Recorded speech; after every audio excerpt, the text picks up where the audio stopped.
Hey, everybody, welcome back to episode 4. Today, we'll be continuing our discussion of the research process. In fact, we'll be completing our discussion of the research process. Um, I want to say at the outset, um, I, th- I'm guessing here, but this is probably nobody's favorite topic. Um, and it makes sense then for me to at least explain why we do this, why we talk about the research process at all, why we think it's so important.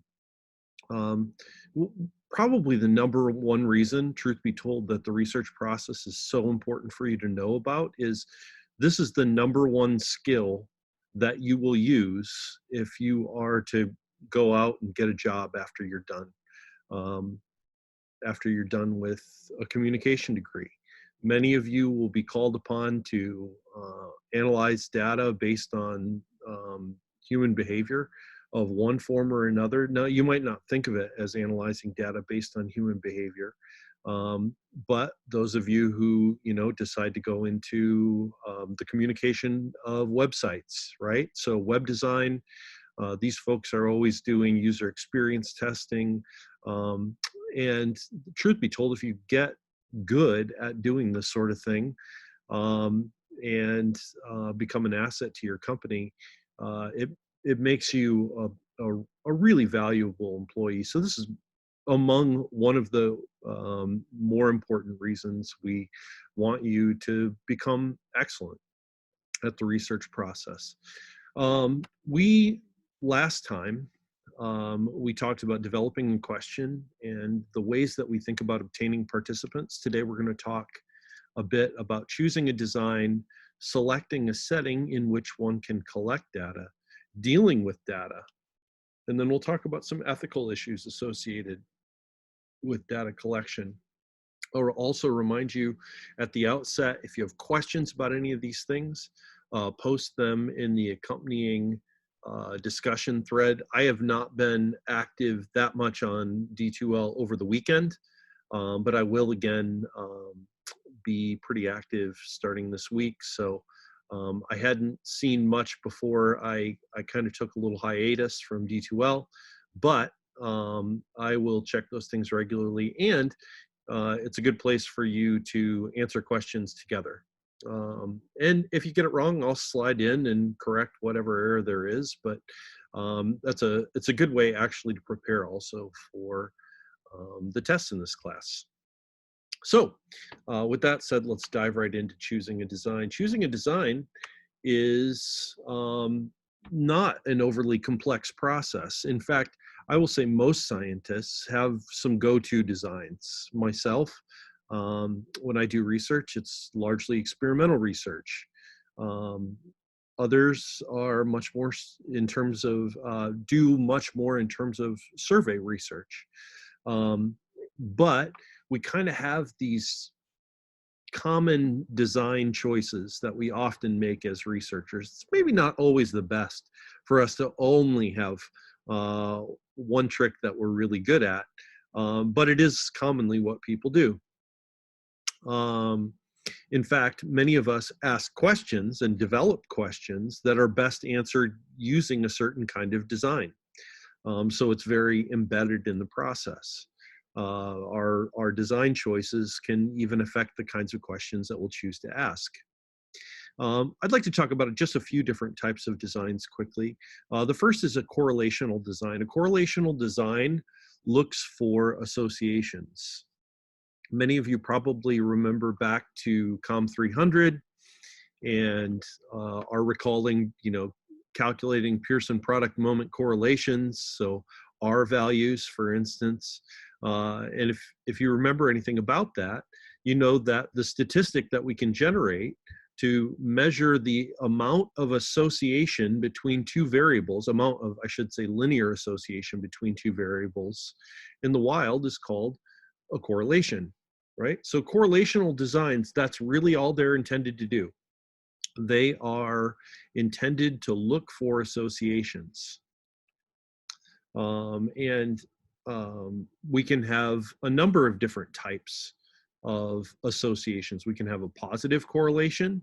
With a positive correlation, when one variable goes up, so does another variable. I had in grad school, I had an instructor who taught a basic statistics class, and she talked about the ways to, she had this little dance. It was weird, but I'll kind of try to show you here.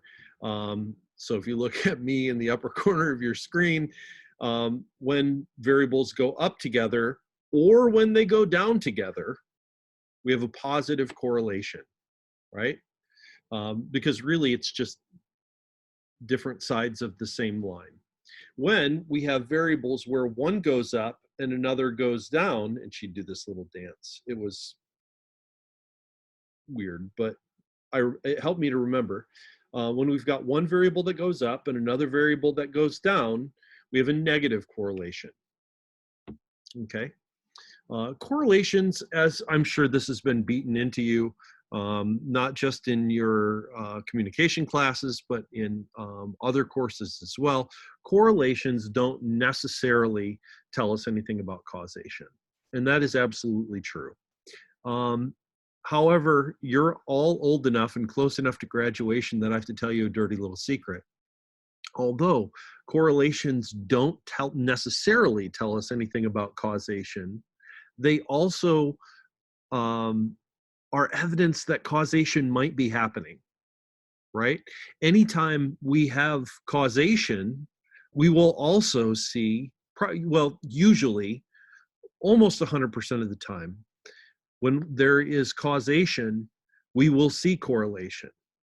So sometimes we try to test our theories, even though we know that correlation doesn't necessarily tell us anything about causation, that correlation can't be used to infer causation.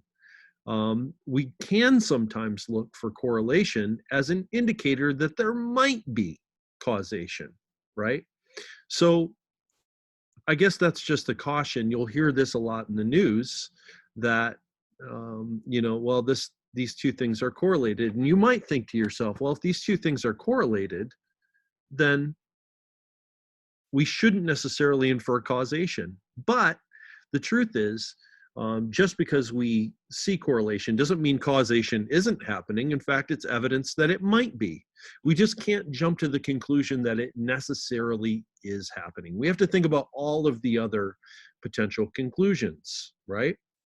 Now, so correlations don't necessarily tell us anything about causation because spurious correlations can exist. So there is a very high correlation between the number of churches and the number of violent crimes. Now, we kind of, this is an obvious example, I think, of a way that correlation shouldn't be used to infer causation. I don't think it's absolutely true that the number of churches present in an area is going to cause violent crime to happen, generally speaking. There are some shining counterexamples of this, of course, as there are with any major religion. There are some bummers who are involved, but for the most part, churches are not a force of violent crime. In fact, they're usually the opposite. Generally speaking, parishioners are not people who are committing violent crime. So what's the deal here? Why is it that absolutely true that the number of churches is correlated with the number of violent crimes? Is there another variable that might be causing both things at the same time? And there is, and it's a pretty easy one. Most of you have already figured it out. It's population density, right? Population density, when people are together, there will be some bad apples in that crowd, and there will be some violent crime. Where people are together, there will be churches, right? So yes, the number of churches is absolutely correlated with the number of violent crimes, but they're not causally linked. One doesn't cause the other, right? Another commonly observed example, and this one might bum you out, but the truth is there is an association between cohabitation prior to marriage, so living with a partner prior to getting married to that partner, and the likelihood of marriage terminating in divorce. Um, there's a lot of reasons why that could be, and there could be spurious variables. It might not be the case that just because people cohabitate, they're more likely to get divorced. It's not a because then statement. Instead, these two things are associated with something else. One potential example is, um, why do people one way to think about this, I suppose, is the best way to put it. One way to think about this is to think, what is something that causes cohabitation and divorce? And when you start thinking about that, and we'll talk about some of the precursors and causes of divorce later in this course. Um, when we start thinking about what could cause both cohabitation and divorce, is lack of financial resources, right? What's the number one reason people cohabitate prior to getting married? It's because it's cheaper. It's cheaper to pay rent for one apartment, even if that apartment is slightly bigger, than it is to pay rent for two apartments, right? But it turns out that the people who really kind of need to do this also, might be a little bit more financially disadvantaged. It's not the only reason, of course, for cohabitation. It's not the only reason for divorce, but if we see a greater instance of financial trouble, and if you look at causes of divorce, sure enough, one of the most common causes of divorce is indeed financial trouble, right? Financial difficulty. It's one of the number one things couples argue about and fight about. So another thing that you should know about correlation, you probably have thought about correlation in terms of linear association, but nonlinearity can also be tested. One of the first studies I did as a graduate student, it was back in this is just to give you some context, this is over a decade ago. We were doing some experimental research with Facebook, and one of the things that we looked at was the degree to which people had numbers of friends and then their perceived popularity, right? Now, you got to remember, this is back in the day, and the average number of friends on Facebook was about 350. Many of you have far, far more than that now. But that was the average number of friends. And some people were doing work that looked at the linearity, the linear correlation between the number of friends that a person had and their perceived popularity, their perceived extroversion, these sorts of things. We thought to ourselves, well, yeah, maybe we judge a person that way, but probably only up to a point, right? And what we thought is there are probably people who are on Facebook at the time, was the primary social media outlet, who, as they get a larger number of friends, the number of friends they have goes up, so does their perceived popularity, but only to a point, because after that point, people are kind of going to start to wonder, are you spending all day online just friending random people? There's no way you can possibly know 1,500 people, 2,000 people, right? Not, at least not know them well, not personally anyway. And so people who tip that point, all of a sudden their popularity, their extroversion, these favorable characteristics, not that extroversion necessarily is a favorable characteristic. It's kind of more just kind of average and flat. But after we hit that certain point, we're going to see that people's popularity starts to go back down. So we did a test, and we were able to demonstrate this using an experiment that, in fact, there was a nonlinear relationship, right? So through this design, we were able to demonstrate that your perceived popularity only goes up to a certain point. And then after that point, you're perceived less favorably, right? So correlational designs, mostly we're going to talk about them being linear. Most communication research looks at linear designs. It doesn't always only look at linear designs. Experimental designs are a little bit different than correlational designs. One downside to correlational designs is that we can't determine causality, right? One of the most important things we try to do in communication science is to demonstrate when one thing causes another thing, right? Or a constellation, 2 or 3 things cause another thing to happen. Experimental designs help us to really be able to do that. They're much better at being able to give us causal evidence that is support of a cause and effect kind of relationship, okay? So we ask the question, if we change X, what happens to Y, right? So if we change some variable, if we change the amount of smiling I do on a first date, how much does my partner like me after that first date, right? Now, the important part, we could use this as an example. I had realized I'd put an example here already. If we change topics couples discuss in the lab is another good example. What happens to their relational satisfaction? So we could bring couples into the lab and randomly assign them to one topic or another. So for instance, if we say, tell me about the most fun you've ever had as a couple, right? Have a conversation about that between the two of you. Or have a conversation about the most recent fight you've just had, right? It's probable that the topics we have people discuss in the lab are going to have an effect on their relational satisfaction, right? So if we have a question, if we've developed a question that's a clear cause and effect kind of question, probably choosing an experimental design is a better idea than choosing a correlational one, right?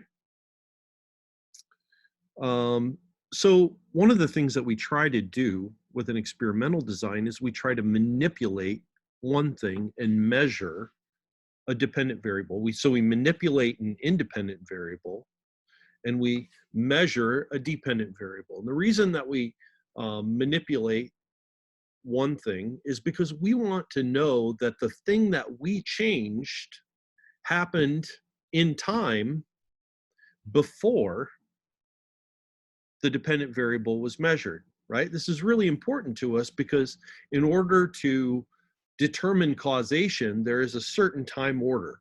I don't think I'm talking too crazy here. I think you probably all get this already, that for one thing to cause another thing, it has to be the case that the thing that is doing the causing happens before the thing that is being caused, right? It doesn't necessarily make sense. Well, relational satisfaction and what couples discuss could go both ways. That's a bad example. Forget that I just said that. I don't want to confuse you. The bottom line is the thing that we expect to be the causal variable has to happen first in time. And experiments allow us to do that because we manipulate them and then we measure what happens at the outcome. Now, sometimes it's really important for us to demonstrate that before we started our whole experiment, that people were even in terms. So maybe we're concerned that in fact relationship satisfaction can cause changes to what people discuss in the lab. I would argue that that almost certainly is the case, right? But we want to know if what couples discuss can cause relationship satisfaction, right? So one thing that we might do is before we tell one set of couples to, hey, we want you to talk about the most recent fight you had or the most fun you've ever had as a couple, right? We want you to talk about these two different things. If before we tell them that, if we measure their relationship satisfaction, then we can look at this before time and say, hey, look, these two things are equal now. And then after they've had a conversation, right, either about a happy thing or a sad thing, then all of a sudden we see some differences in relationship satisfaction. And so that's the basics of the experimental method, right? We can't, and this is very important in communication in close relationships. We can't, or at very least, we shouldn't manipulate everything that there is to manipulate. All right? We can't, or at least shouldn't manipulate everything. It would be possible for me potentially to manipulate perceptions of um, whether your partner's cheated on you. In fact, I had a colleague in grad school who was very interested in this topic for one reason or another. I think it has to do with the fact that his partner cheated on him, quite frankly. And so he was kind of curious about these sorts of things. He had a hard time, though, wrapping these up into a design that was experimental, right? He thought for a while, hey, I could bring people into the lab and I have a really attractive male or female lab assistant who, in some conditions, goes into their partner's room. We've got people separated, and goes into their partner's room and say, hey, I just want you to know, your partner was hitting on me, and it made me feel uncomfortable, and especially because I know that they came here with you to do a study about relationships, and this doesn't look really good, right? That was an idea of a study that he came up with, just to see what would happen, right? To look to see their response to this sort of infidelity behavior, right? The problem with a design like that is that we could potentially cause long-term damage to an existing relationship, and it's not what we're looking for in social science. And we'll talk a little bit more about that when we get to the ethics of doing this kind of work. So we have to be careful. We can't, or at least we shouldn't, manipulate anything. We can't manipulate things like how much my partner loves me, even if we have a legitimate research question about the causal effects of love on some communication behaviors, right? Developmental designs are slightly different, and they tend to study over time the manner in which events change, right? There's a number of ways to do this. A cross-sectional design is probably the worst of the developmental design ways. However, it's also the least costly method of developmental design. So a cross-sectional design, if we wanted to measure the way things happen over time, we'd get a whole bunch of people of different ages and cohorts and age ranges, and we'd ask them how relationships, to ask them to tell us about their relationships, right? And then we could compare people of different ages who come from different times, and we could determine how relationships have changed over time. Now, that's not a bad solution. There are some real problems with that, though. First of all, any changes that we detect from people from different times, it's hard to know whether there was some historical event that may have caused changes in relationships. I mean, if you asked us all right now, the ways that we're interacting with our romantic partners, they might be quite different, especially if you live in the same place as that romantic partner, or if you don't live in the same place as that romantic partner. There's less things to go out and do because a lot of places are closed.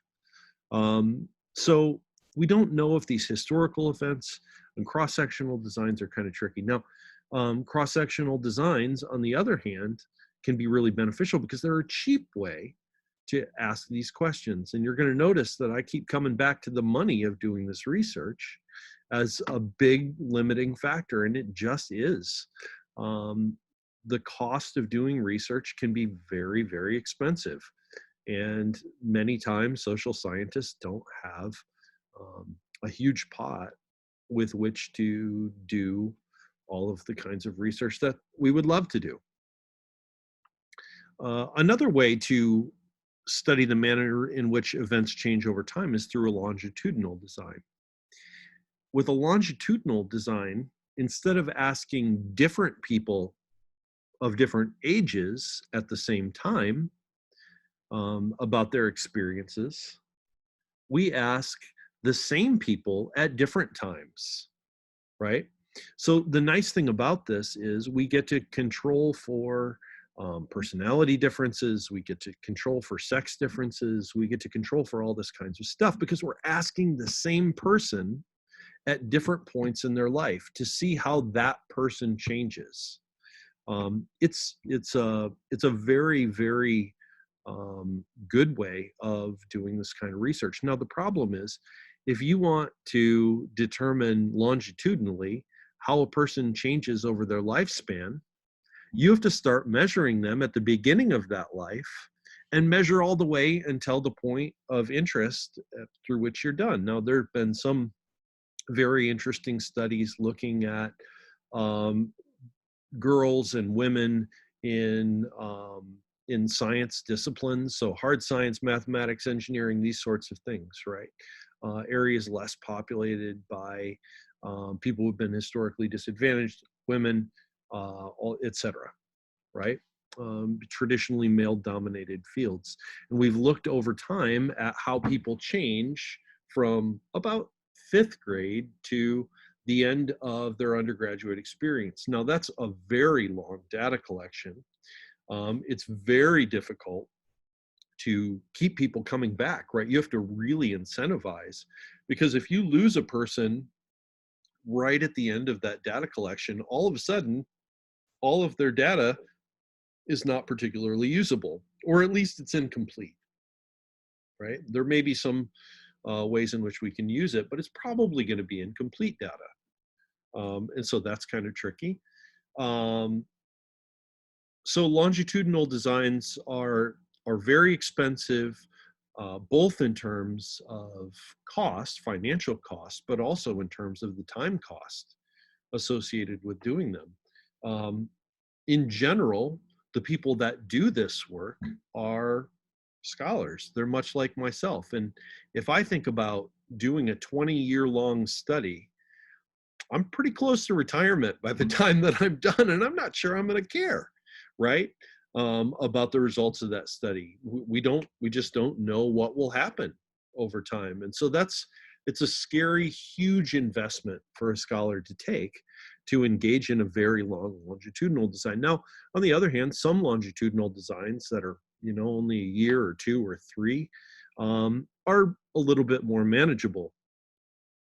So a retrospective design is slightly different than both of these. A retrospective design says to a single person at a single point, well, not a single person only, but a group of people, after they've experienced the thing that you want to know about, to tell you about that thing that you want to know about, right? We ask them to think back on their experience, and that's a retrospective design. It has some of the same benefits of a longitudinal design, in that a retrospective design is always asking the same people about their life at different points in their life. About you could ask a person about their marriage and ask them to remember back to what it was like when they were newlyweds, and then married for 5 years, married for 10 years, married for 15 years, and how their life changed. The downside, so there are some really great things about a retrospective design, don't get me wrong. I'm going to tell you about the downside. The downside to a retrospective design is actually pretty basic as well. A retrospective design is challenged because it requires you to have a memory. I'll be really honest with you. I've been married for almost 18 years. And if you ask me what it was like to be newlywed, I just don't remember anymore. It was 18 years ago. Um, if I asked you guys to remember what your life was like 18 years ago, I mean, you probably have some idea. You can guess, but your memories of things that happened when you were 4, 5, or 6, just not that good, right? Um, the fact that I was married 18 years ago and I was in my 20s and you guys were 4, 5, or 6 is depressing to me. No one of these designs is perfect. Whether it's a correlational designs certainly have their uses. They can be used to do a lot of things. They're honestly a great way to do exploratory data collection. Um, the problems that we've mentioned, inability to demonstrate causation, um, an experimental design is often really great at demonstrating causation, but we can't really demonstrate causation about everything, right? If we want to know if men are different than women but based on their biological sex, we can't manipulate biological sex, not ethically. Um, we can't, we'd have to go about the business of creating people, of randomly assigning a biological sex to a person and then raising them to be a research subject.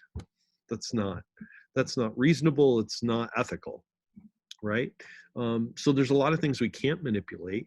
Also, experimental research tends to be challenged because the kind of communication that we evaluate in close personal relationships, we have to look at it then in a laboratory of some form, and that's not always the most natural kind of communication, right?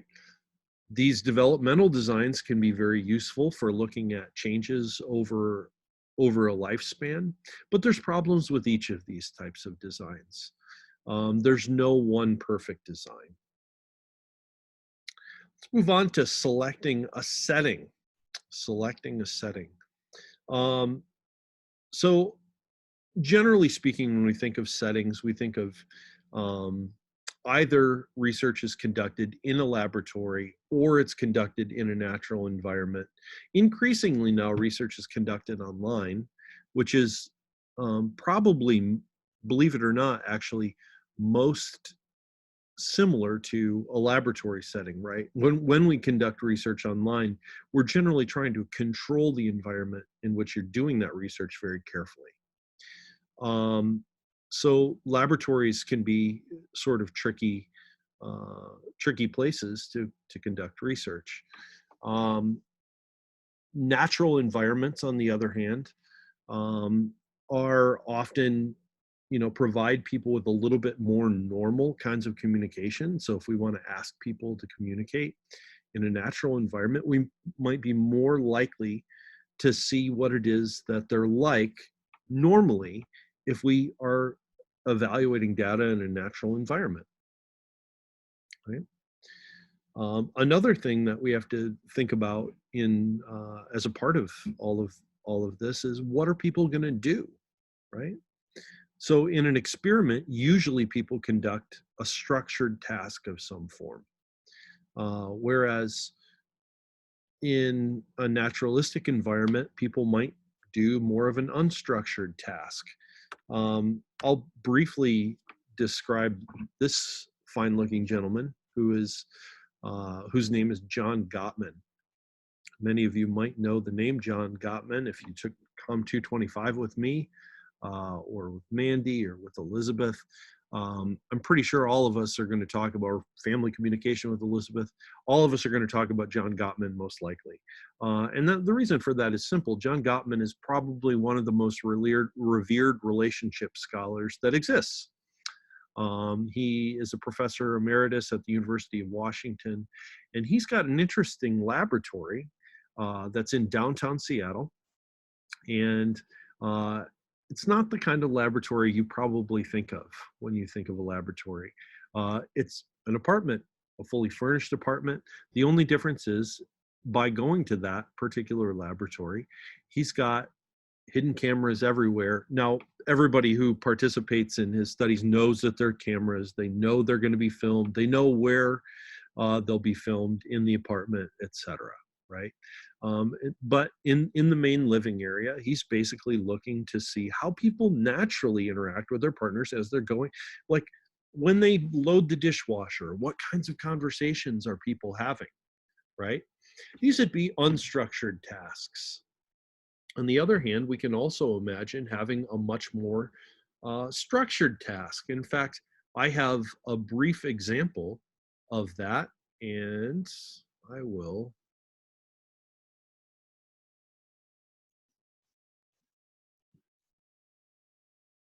really quickly try to get this up for you guys.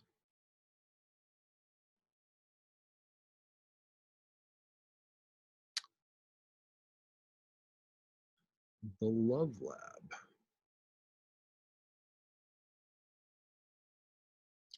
As you watch this, think about what kind of tasks are being done here.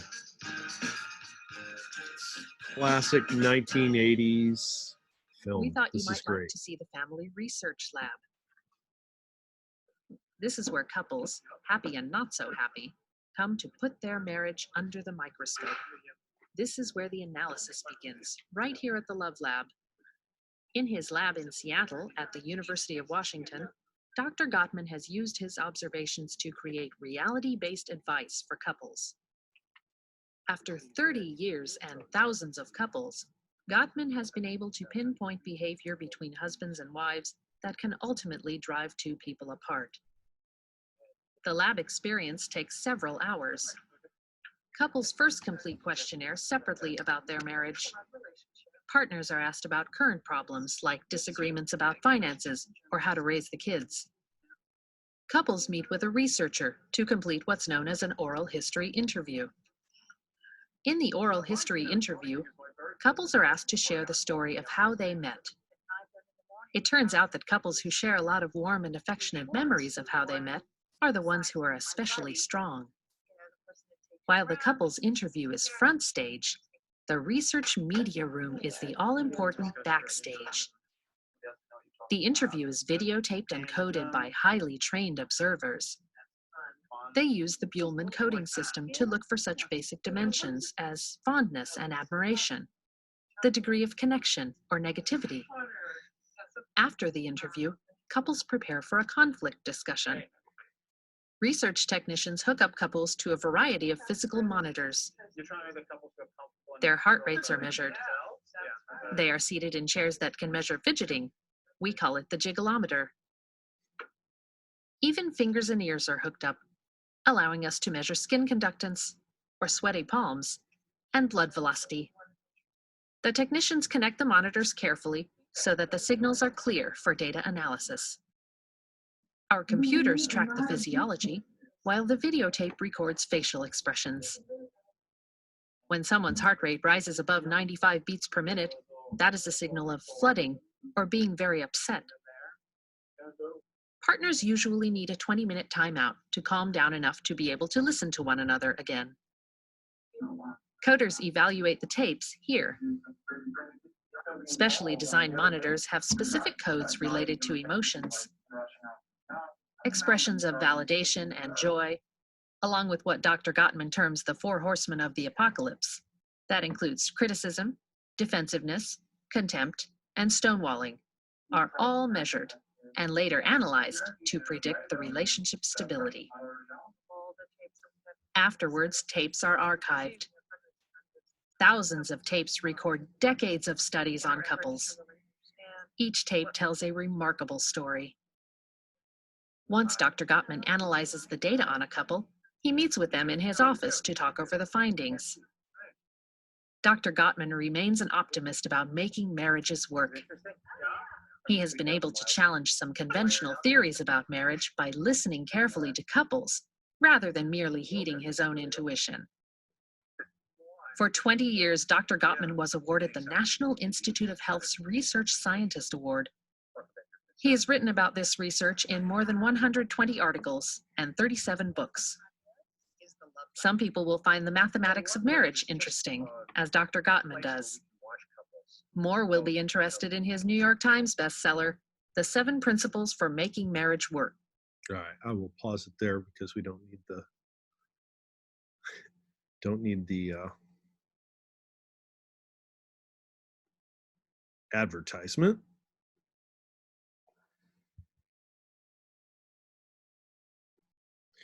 Okay, let's see if I can't get the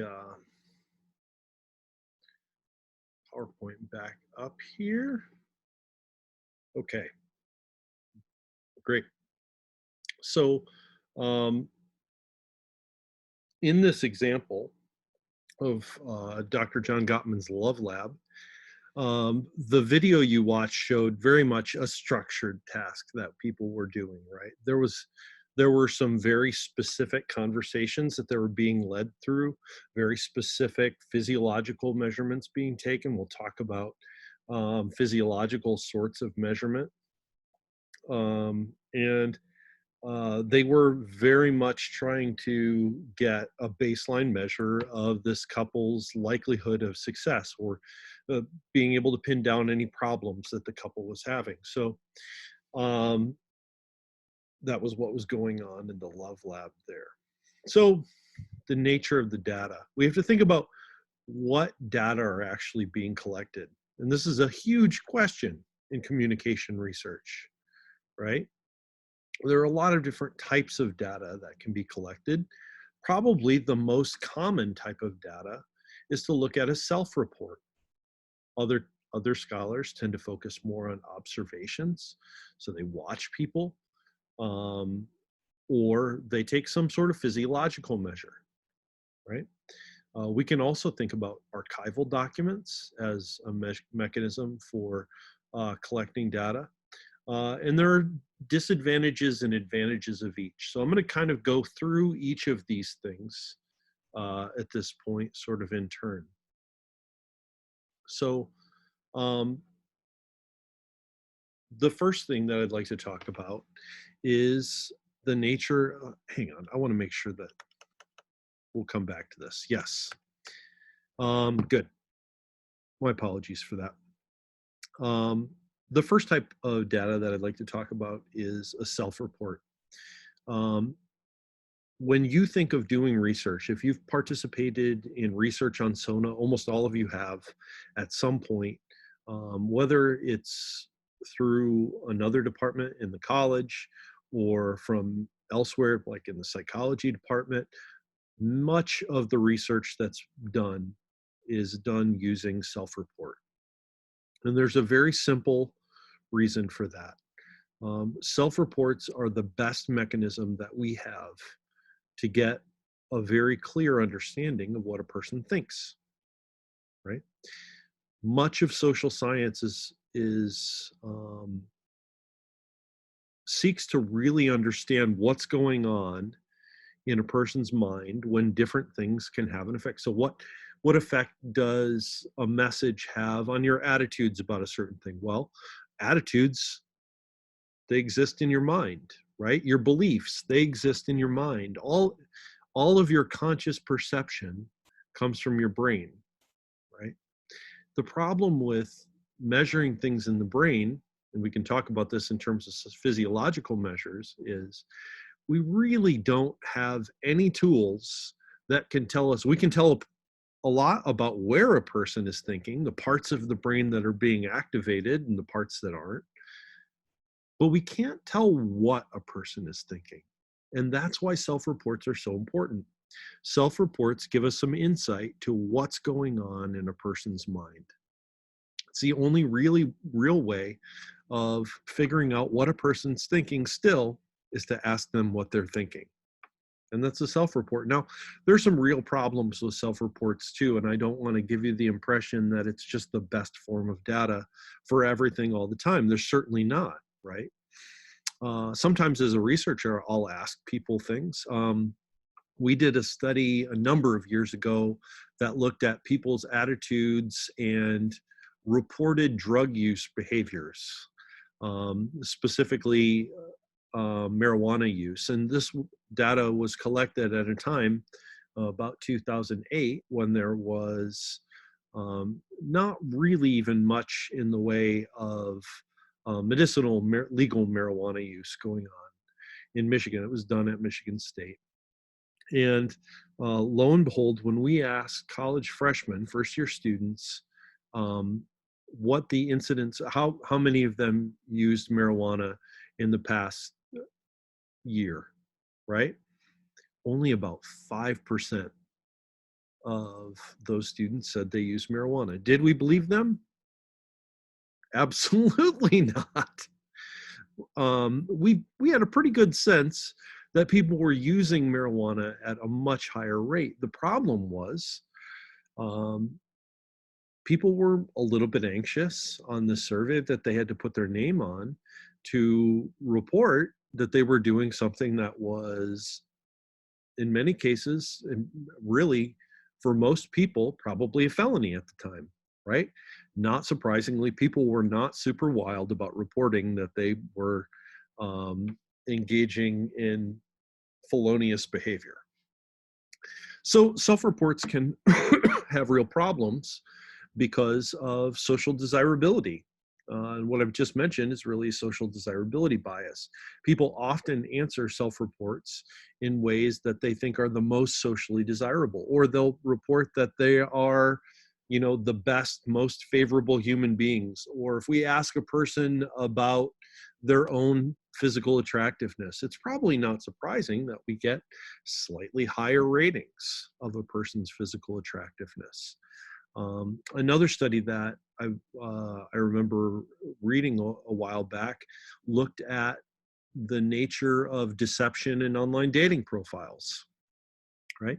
And what we find in online dating profiles is, in terms of deception, is that people are in fact a little bit deceptive. When it comes from, for women, it has to do with their weight. For men, it has to do with their height. Men, if you're a little bit under average in terms of height, you kind of have a tendency to round up, right? Women have a little bit of a tendency to round down in terms of their weight. When we look at the reported weights that they list on something like a Match.com profile, right? Not a huge lie, but little lies. So these self-reports we find are not entirely accurate all the time. They are still the best way that we have to know what's going on inside a person's brain, but we can't expect that they're going to be perfect. Observational measures are another kind of cool way to determine what's going on in social reality. Um, One of the best ways that we know of to measure a person's behavior is to watch them, right? To put them in a situation and then watch what they do. This is an observational measure. There's some ups, there are some benefits of this over self-reports. One of the big benefits of observational measures over self-report measures is we kind of start to get away from the social desirability bias, right?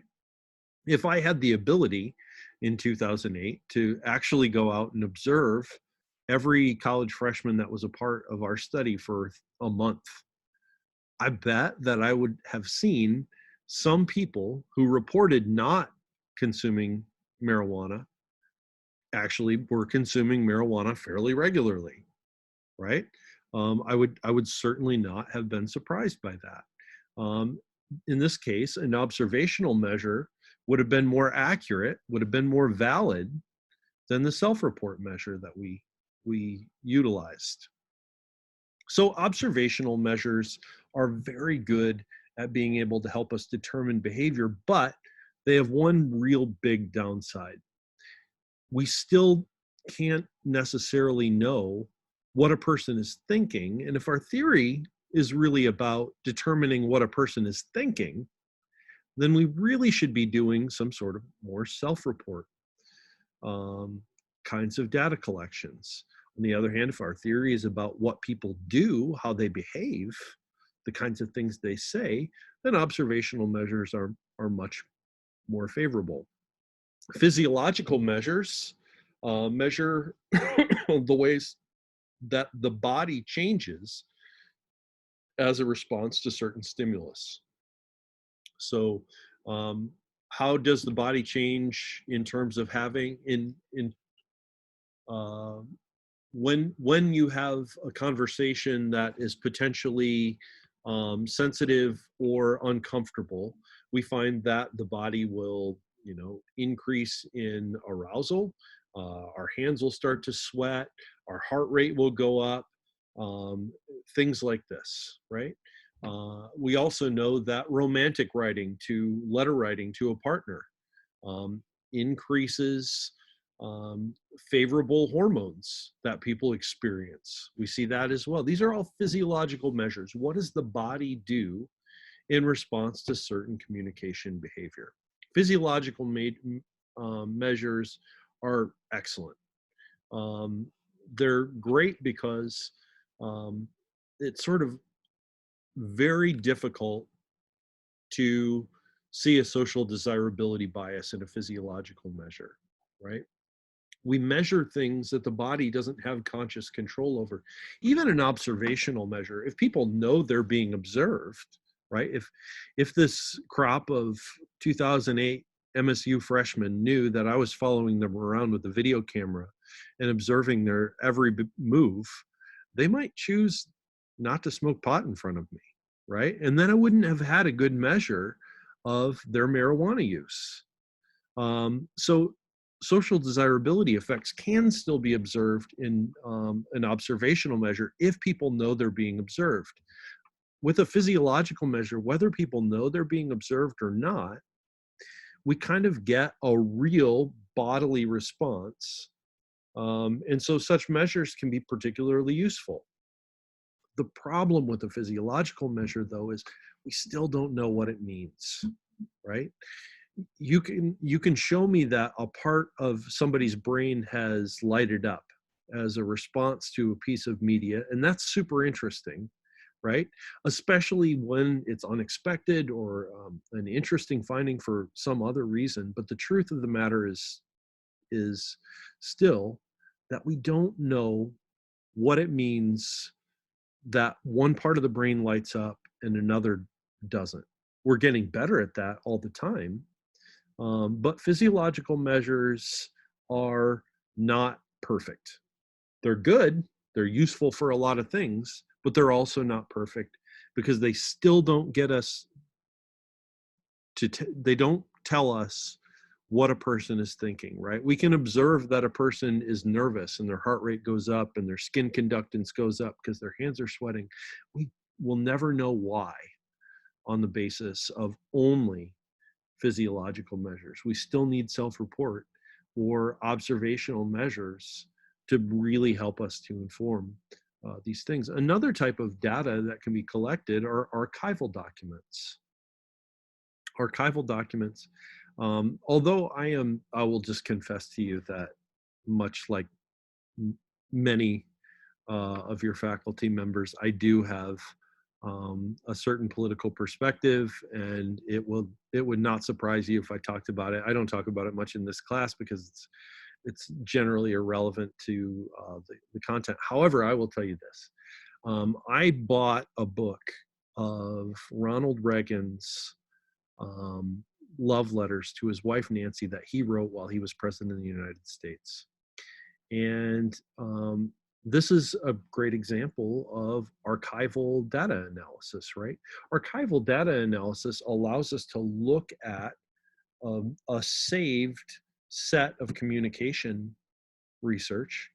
But not research, you can do research on a saved set of messages and infer things about what was going on in a particular relationship at a particular point of time, or we can start to imagine what the cultural values were like at a specific point in time by going back to, for instance, old advice columns from 100 years ago. We can look at the kinds of questions people asked. We can look at the kind of advice that people were given. Um, I will tell you this about Ronald Reagan's love letters to his wife Nancy. I might not think much of his policies as a president, but that man loved his wife, and he knew how to do it right.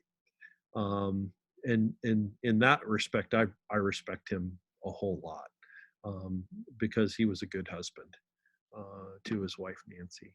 Um, so With that said, archival documents can be useful for some things. They're particularly bad at giving us a broad understanding of what all people were like at a specific time, but they're very good at giving us a very deep picture of what kinds of issues were present for this particular couple at this particular time. They can be very useful, right? Or to give us a general idea of what a culture was like at a particular point in time. Love letters can be particularly useful. Another actually really good example of this, if you come from a Judeo-Christian background, the book of the Old Testament called the Song of Solomon, right? It's a collection of love letters written to a beloved, a fiance, a partner, a spouse, and it's, it gives in fairly graphic terms a description of the physical love that they express in very ornate and beautiful language, and tells us about what conceptions of beauty were built upon at the time of the writing of that book. So interesting stuff. There are pluses and minuses to each of these types of data collection.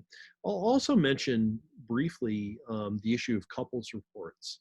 Couples reports are super interesting creatures, but they're particularly complex. So often it makes sense for me to just briefly define what we're talking about here. A couples report is, when we talk about couples reports, we're kind of thinking about truly dyadic data. So data from both one member of a couple and the other member of that couple, right?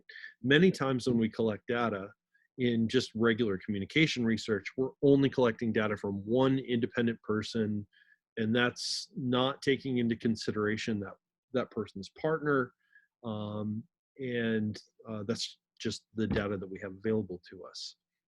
However, when we're talking about close personal relationships and data collection and close personal relationships, it's often the case that we actually get better data when we get data from both people, right? Because it takes two to tango. We need to know more about that relationship by collecting data from both people. Now, this is great when we can get this paired interdependent data, but that data will almost always be interdependent. In other words, that what one person does in the relationship has an effect on what another person does, right? Now, that's obvious that there's a level of interdependency within our data set, but the problem is all of the statistics, well, the vast majority of the statistics that social scientists use, they are based on the assumption that the data that we collect are independent of one another, that one member of the data set, that one line in a data set, that can't have an effect on another line in the data set, right? And we kind of break that assumption when we collect couples reports. Now, there are some pretty easy ways around this.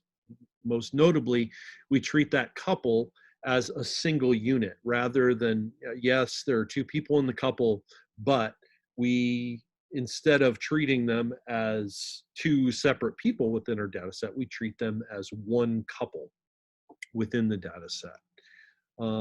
We also then have different levels of analysis that, if you're really interested in this and you want to go on and get a PhD in close personal relationships, in communication, close personal relationships, you're probably going to have to learn something about different level, multi-level data analysis.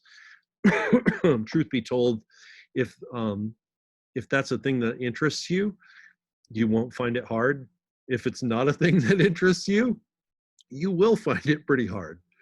But there are ways of dealing with this using multi-level data analysis. But the truth is, um, the thing that we also always have to remember is even when there are two people in a relationship, those two people, it's not just that influence on some outcome variables comes from one person, from the other person, or add these two people up together. In fact, sometimes the whole, when we add the two together, it's different than the sum of its parts, right? So there's an effect for person A, there's an effect for person B, and then there can also be effect for the unique idiosyncratic relationship that these two people have, right?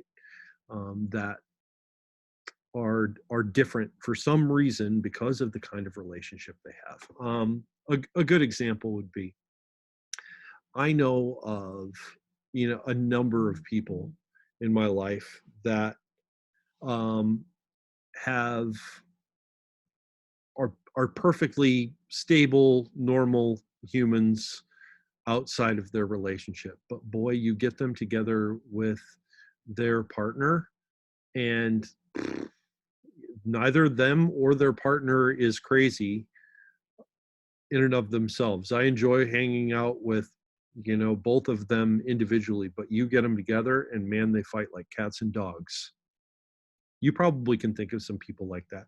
This is an example of this three sources of influence. Individually, it's not like Bob or Christine are, I don't actually have friends named Bob or Christine, but bear with me. Neither Bob nor Christine, in and of themselves, are particularly crazy. But you put Bob and Christine together, I don't know if it's the fact that Bob is shorter than Christine and that he has a problem with that, or if there's something else going on in their relationship, but you put those two together and it is like oil and water. And why they're a couple, I still don't understand, right? So it's not just looking at one variable and assuming. This is why things can get complex fast when we start thinking about the variables in dyadic human close personal relationships. Okay, I want to dive into ethics just briefly. Um, there are a number of ethical issues associated with relationship research. Um, I've mentioned a few of them already. We can't, or shouldn't manipulate everything. With that said, it's most of the things that I can think of, the amount of love that a couple feels probably does on a day-to-day basis, and that can vary over time. But the amount of love that a couple can feel probably has some really important effects on things like their likelihood to get divorced, their likelihood of staying together, their the personal levels of emotional health that they feel, right?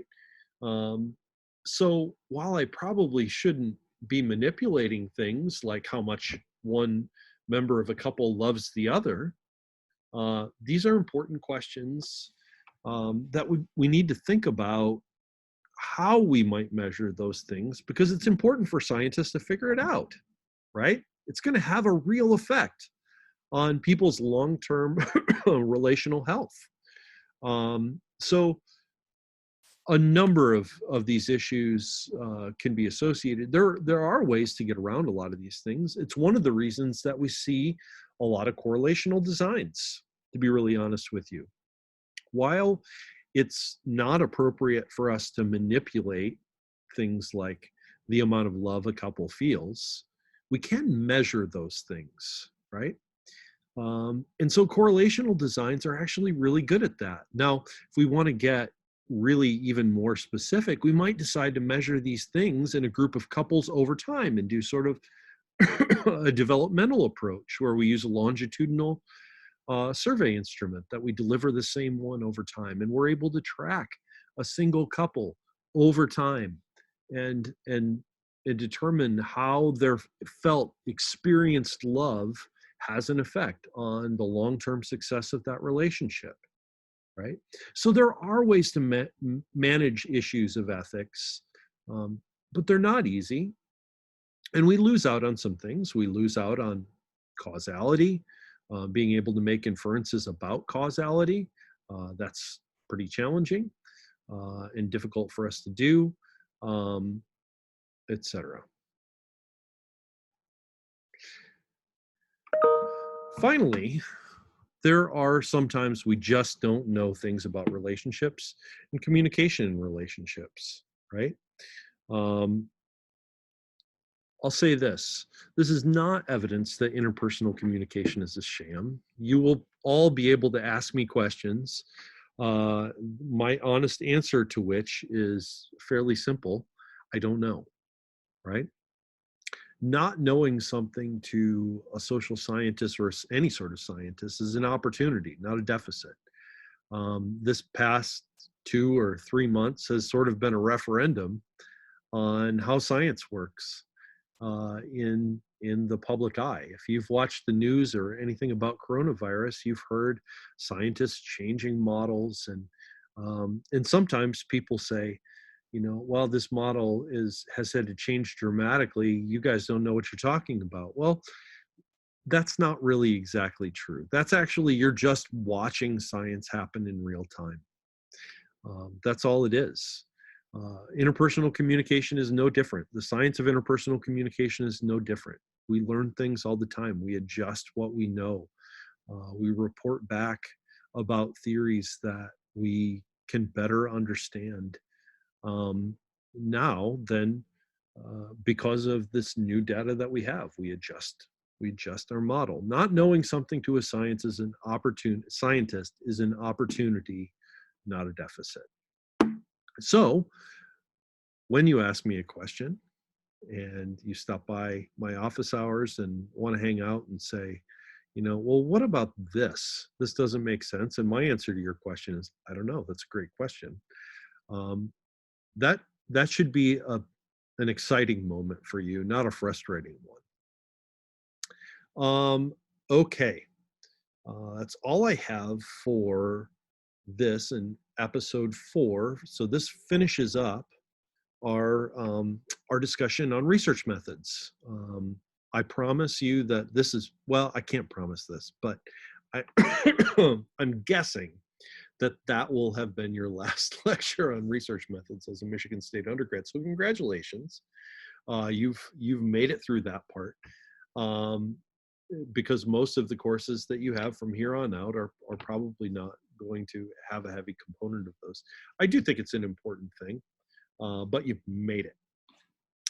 To me, the rest of this class also has to do with research methods, but to most of you it won't. We're going to be focusing on core issues related to relationship science. We're going to talk about what we know and what we don't know. And very soon, probably tomorrow, we're going to dive right in to that. We're going to talk about attraction and then kind of move toward after attraction. Well, actually, first is social cognition and then dive into attraction. Both, I think, really fun things to talk about. So a couple things to note before I turn you loose. One, I will be going through and making notes and grading your reading responses to the weekly article. I will primarily, to be honest with you, I will primarily be looking to see that you did it. I'll be looking to see that you did a good job. I don't want to see that you just kind of phoned it in, but I will be grading those in the next few days. I will also let you know that most likely tomorrow, it's possible that we don't have, there will be another episode tomorrow. It's very likely that tomorrow's episode will be the episode in which it'll be shorter probably, but it'll also be the episode in which I explain the final project in episode 5. So I will really strongly encourage you to pay close attention to that. Don't view that as sort of a free day. I'm going to spend quite a bit of time carefully going through the assignment. Still shorter than probably a regular episode, but I'll spend quite a bit of time going through the assignment, giving you some tips about ways to be successful. Like I said, I'm very excited about that assignment, and I think you're going to like it a lot. And believe me, I know how little in general you probably think of final project assignments as things that you're going to like. I really want this to be a thing that you'll like. And so I think I've got something that can work for all of us and kind of get us where we're at. With that said, um, that's all I have for today, and I look forward to chatting very soon.